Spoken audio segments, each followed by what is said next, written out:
Saya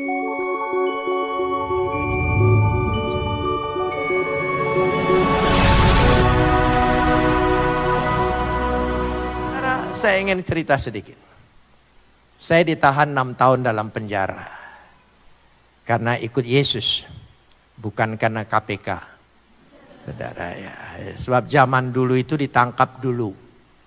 Ya, itu tangkap dulu 1 tahun, 2 tahun baru diperiksa. Bayangin aja. 1 tahun itu hanya ditanya nama, alamat, tanggal lahir, hanya itu saja. Zaman itu mimpi buruk. Jangan sampai terulang kembali, saudara ya. Nah sudah, lalu ya saya ditahan. Tahan saya itu pindah. Saya tidak boleh dibesuk. Ya, tahun kedua baru boleh dibesuk tapi hanya kiriman. Jadi istri saya hanya kirim. Ya, dia baru tahu, oh boleh kirimannya. Kalau diterima berarti orang ini masih hidup. Dulu tahun pertama mereka sedih. Saya ini masih ada atau sudah tidak ada. Sudah, istri saya selalu kirim. Saya masih ingat kiriman istri saya. Roti yang segi 4 itu, 1 buat sebulan itu. Makanya saya kalau lihat roti itu sekarang trauma. Gitu. Yang segi 4, ya, yang segi 4 itu, yang isinya macam-macam begitu. Lalu odol yang besar itu 1. Sabun mandi 1. Itu kirimannya. Nah saudara, saya 1 tahun lebih sebelum dikirim, kami tidak pernah lagi sikat gigi itu pakai odol. Jadi itu sikat giginya aja sudah balik ke sana, balik ke sini, terbuka ke sana. Itu kena gusi sakit saudara. Tapi hanya itu saja. Begitu dikasih odol, waduh. Kayaknya enggak mau kumur-kumur saya saudara. Wah itu nikmatnya luar biasa. Saudara mau mengerti arti kenikmatan sekecil apapun, saya doakan masuk penjara. Saudara bisa mengerti. Ya. Terbayang nasi gorengnya istri itu luar biasa. Menghargai sekali. Ya itu ingat saya. Nah saudara, kan di penjara itu teman-teman minta. Jadi seminggu habis odolnya. Nah odol zaman dulu itu masih bisa di belakangnya dibuka gitu. Dibelah gitu, dikorek-korek. Habis tuntas. Lalu saya berpikir. Wah kalau begitu siapa tahu istri saya kirim. Orang suami istri itu ada kontak loh. Saya kalau pergi ke daerah pulang saya mau makan apa. Enggak boleh pesan. Pasti ada di rumah.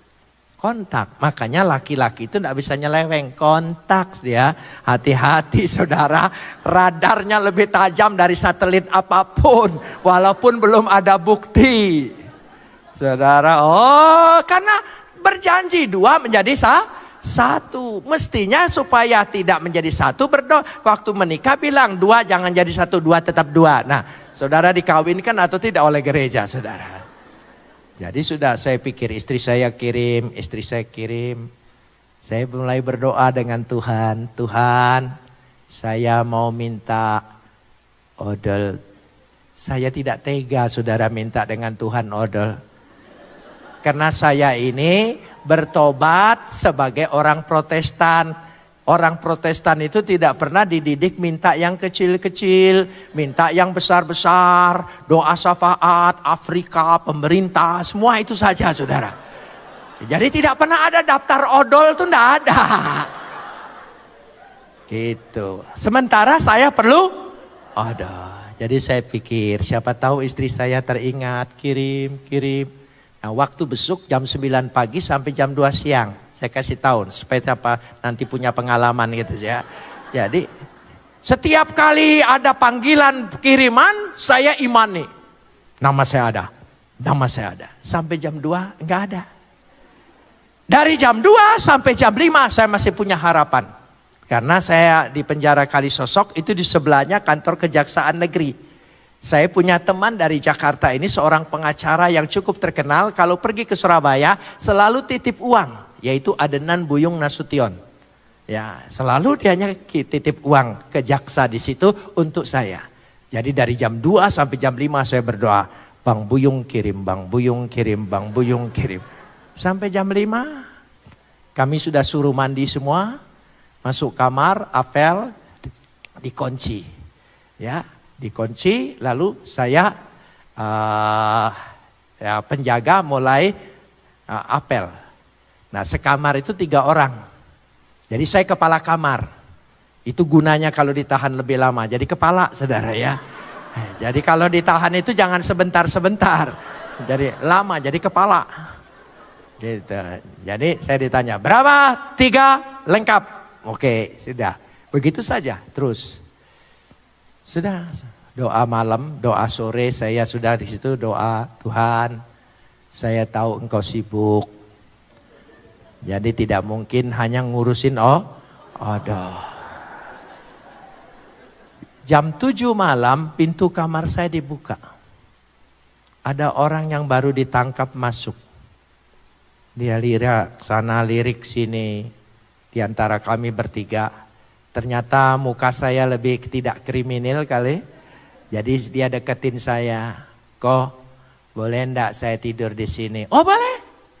Saya pinjemin tikar. Saya pinjemin batal. Saya banyak tikar warisan dari yang bebas-bebas itu. Ya, gunanya ditahan lebih lama dapat warisan. Jadi saya banyak tikarnya, saya pinjamin bantal. Ya silakan tidur di situ. Lalu dia bawa keranjang plastik, kantong plastik.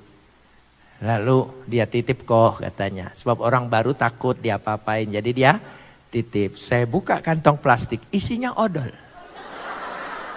Tidak tanggung-tanggung, 10 odol. Saya sampai kaget, kok ini odol semua? Oh ya, dia juga kaget. W punya toko, waktu W ditangkap, W gugup. Dia pikir masukin sabun, masukin apa, ternyata masukin odol semua. Jadi malam itu saya dapat tidak tanggung-tanggung 10 odol. Tuhan itu cara mengabulkan doa kita luar biasa. Makanya jangan suka mengatur Tuhan. Sebab Tuhan punya jalan di luar pikiran kita. Nggak pernah terpikirkan. Yang dipikirkan istri, yang dipikirkan Bang Buyung. Nggak, lewat semua. Ada jalan lain. Ada jalan lain. Apa jalan lain itu? Dia lewat situ. Ya sudah, saya senang. Sikat gigi tidak boleh pinjam. Ya sudah, saya dapat 10. Oh, nyamanlah saya saudara ya. Nah sudah, besok pagi dia di Bon. Diperiksa jam 9. Sampai jam 5 apel. Saya bilang 4, 1 di luar, 3 di dalam. Petugas bilang coret saja. Itu salah tangkap. Rupanya dia hanya untuk kirim odol.